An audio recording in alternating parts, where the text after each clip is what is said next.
we wanted very much, it was very important to us that our child knew how her story began. And her story didn't begin with us, you know. Her story began with Angela, with her birth mother. I was pregnant. I thought, I'm not going to see her. I'm not going to do any visits. I want her to grow up without me in her life because it could interfere with how she grows up.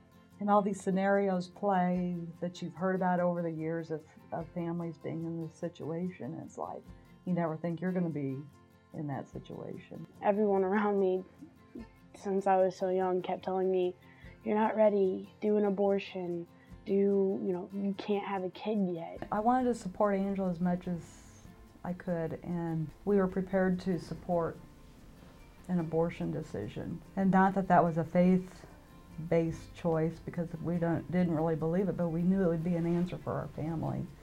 When I was adopted, I was 14 days old. My mom was 16, my dad was 23, and I found out later that I have a brother that's a year older than me. They kept him and gave me up, and that alone was pretty hard to handle. The toll that took on adoptees is really hard to not know where they came from. At the same time, going through this opened my eyes to what position they were in when they had to make the choice. Made me realize that they didn't do it because they didn't want me. It's because they loved me so much that they decided to give me what they couldn't. But we really came full circle, because when she had that first sonogram, I came home and told my husband, I said, I can't support an abortion decision now. It's just not the right answer. I wasn't ready to say, this is it, farewell. I wish you luck, goodbye. It's a hard thing to have a child and then say goodbye and never know what happens. And so I think it's very healing for the birth mother to see, she's doing great and she's getting so big, and here are pictures, and she rolled over and she's walking. And I think it's really good for her to know her birth parents and how much they loved her. Both of our children were adopted, and so we knew how that would affect or could affect some other people's lives, and so I think it's been great. We met before she gave birth. It was about 2 we weeks did. before she gave birth. I think it was about 2 weeks. That was kind of a blur. But we met with her and her family, and then she made her a book, a story, kind of about how she decided to go through with adoption, and has pictures, and it has a sonogram, which was Meant a lot to us. a lot for me to have a sonogram with my baby.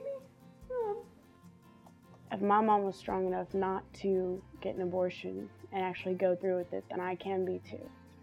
So I told everyone I'm not going to kill a kid. I'm not going to deny it the chance at life.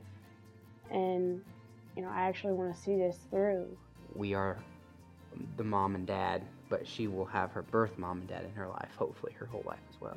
Because she's not just loved by us, she's loved by a whole other family. The only thing running through my mind was, she's happy. At least she's happy.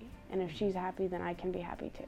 Adoption is a complex dance of grief and joy. There's grief for the birth mother, and then there's joy for the adoptive parents, and it blends together to make this, I think, this really beautiful thing for everybody involved. I can't speak for Angela, but I think from our point of view, we feel that the adoption has turned out perfectly. I mean, you really couldn't ask for it to have turned out better.